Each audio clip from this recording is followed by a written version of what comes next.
पर रात में नहीं है, आप उठा के देख लीजिए। इन्होंने आरएसएस बीजेपी का गुणगान गाया है भर रात। सुरक्षा कवच सिर्फ वीआईपी के लिए क्यों?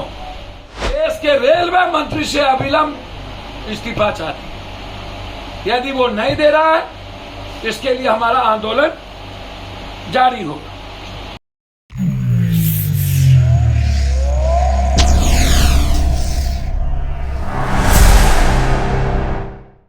पर रात में नहीं है, आप उठा के देख लीजिए। इन्होंने आरएसएस बीजेपी का गुणगान गाया है भर रात। मेरा सवाल है देश के प्रधानमंत्री से, सुरक्षा कवच सिर्फ वीआईपी के लिए क्यों? एक ही ट्रेन पर सारा बजट का पैसा खर्चा 8 करोड़ रुपया, 16 डिब्बा बोले थे, मात्र 8 डिब्बा क्यों? और आपको हर चीज में झंडी दिखाने की जरूरत क्यों पड़ती है? कितना को बेचिएगा?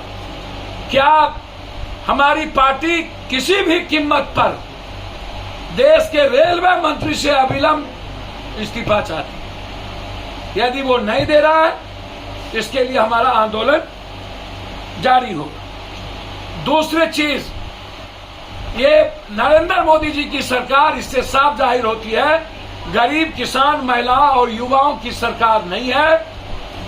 जिस ट्रेन का निजीकरण कर दिया जाए, जिस ट्रेन का वीआईपीकरण कर दिया जाए, जिस ट्रेन का कूपन के सहारे चलने वाला और जनता के पैसे से चलने वालों के लिए कर दिया जाए, वह गरीब विरोधी सरकार है और उनके लिए गरीबों की जिंदगी उनके नजरों में कुछ नहीं है। दूसरा, 8 जून को महिला पहलवान के सवाल पर महाधरना की होगी पटना में। जिस तरीके से निर्लजता का हद कर दिया बीजेपी और आरएसएस की सरकार, जिस तरीके से एक बेटी आई थी सिंगापुर से मृत, जिनका नाम निर्भया था, देश के पीएम और देश के सोनिया गांधी जो वाहिद एक शख्सियत है, वो गई थी एयरपोर्ट पर लाने के लिए उस लाश को। पूरा देश रो रहा था। क्या इस हिंदुस्तान को आप गोल्ड मेडलिस्ट नहीं रहने देना चाहते हैं? क्या आप इस हिंदुस्तान को रेपिस्ट इंडिया बना देना चाहते हैं? क्या इस देश में जिस तरीके से पूरी बीजेपी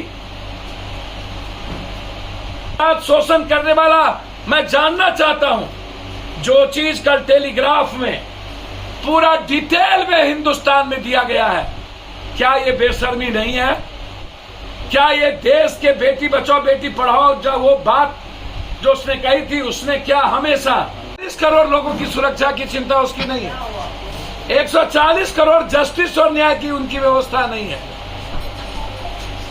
पंजाब में किसानों से वो डर गए, एसपी जी रहते हुए कहते हैं भगवान बचा लिया। हमेशा कृपा पर जीने वाला, दया की पात्र गाली देता है, कभी भी हिंदुस्तान के आम आदमी की बात नहीं करने वाला व्यक्ति इतने समय के बाद अपने रेलवे मंत्री से इस्तीफा नहीं ले पाए। दूसरी तरफ रेलवे जो ये वंदे मातरम, हिंदुस्तान का पहला पीएम होगा, जबकि राजधानी शताब्दी जैसी न जाने कितनी राजा महाराजाओं की कैसी कैसी ट्रेनें राजस्थान से दिल्ली वर्ल्ड हेरिटेज ट्रेन को चलाया, कभी भी हिंदुस्तान का कोई पीएम झंडी नहीं दिखाया। इन्होंने 1000 वंदे मातरम चलाने की बात की, अभी तक मात्र 16 वंदे मातरम 18 चला। 18 में 15 में इन्होंने झंडी दिखाई। इन्होंने कहा था 16 डिब्बा होंगे, मात्र 8 डिब्बा है। एक डिब्बा का 8 करोड़ रुपया लागत। अब आप सोचिए कि 1000 ट्रेन बनाने में कितने पैसे, एक डिब्बा का 8 करोड़। मतलब रेल मंत्री जी, क्या आप बताएंगे कि 2 लाख करोड़ रुपया टोटल वंदे मातरम में, और सुरक्षा कवच उस ट्रेन पर लगेगी, जो उस ट्रेन पर सुरक्षा कवच को दिखाया जाएगा जो ट्रेन में सिर्फ पप्पू यादव कूपन वाले और टैक्स के पैसे से तनख्वाह और करोड़ों रुपया लूटने वाले लोग चढ़ेंगे। एक भी मिडिल क्लास, गरीब, महिला, आदिवासी, दलित, पिछड़ा, अत्यंत पिछड़ा, देश का गरीब माइनॉरिटीज, गरीब ब्राह्मण, गरीब राजपूत, एक भी आदमी जिसके पास इकोनॉमी 6000 से ऊपर नहीं है, 8000 से ऊपर नहीं है, क्या वो व्यक्ति इस ट्रेन में सफर करेगा? क्या वीआईपी के लिए सुरक्षा कवच होगी और आम आदमी आम ट्रेन के लिए सुरक्षा कवच क्यों नहीं होगी? और जो घोषणा इन्होंने किया था कि ट्रेन एक्सीडेंट कभी नहीं करेगा, सुरक्षा कवच है, क्या हिंदुस्तान में हिंदुस्तान का सबसे दूसरा बड़ी घटना जिसको ये छिपा रहे हैं, इन्होंने कहा बख्शेंगे नहीं, अपनों को रखेंगे, ठेकेदार को बचाएंगे, मंत्रालय बचेंगे, खुद सफेद कॉलर बचाएंगे। और ट्वीट क्या करते हैं भर रात? शास्त्री उन्होंने रिजाइन किया, माधवराव सिंधिया उन्होंने रिजाइन किया, नीतीश कुमार जी जो हमारे मुख्यमंत्री हैं बालासिर में, उन्होंने इस्तीफा दिया,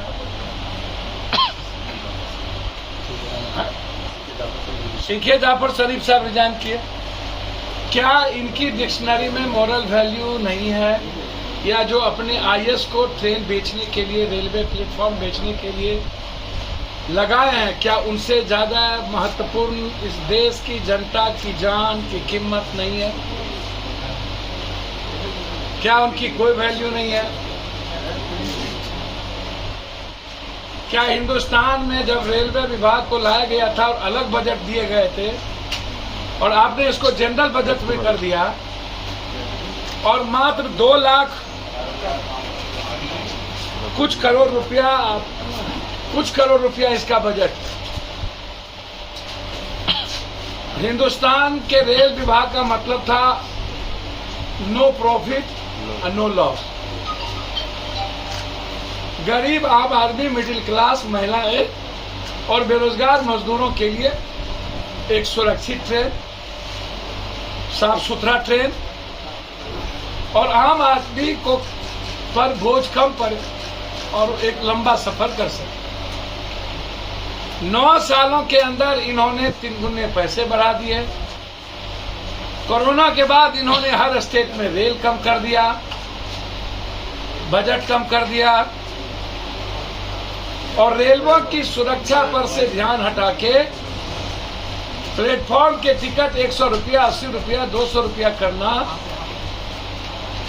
और फिर से एयरपोर्ट के तरह अदानी को रेलवे को भेज देना, पूंजीपतियों के हाथ में रेलवे को भेज देना।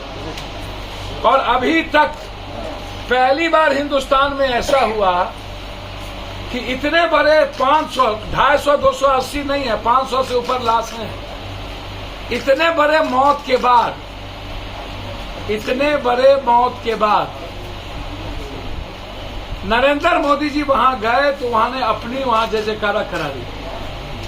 चारों तरफ लाश था और वहां ये मोदी करा रहे थे, मात्र अपने आरएसएस और बीजेपी के वर्कर। हिंदुस्तान के इतिहास में यह पहला घटना है जो इतने बड़े आत्मबुद्धि नेता, एक तरफ डरपोक भी दुनिया के सबसे ज्यादा, दुनिया का पहला पीएम होगा, वर्ल्ड का राष्ट्रपति होगा जो अपनी सुरक्षा की भीख मांगता है।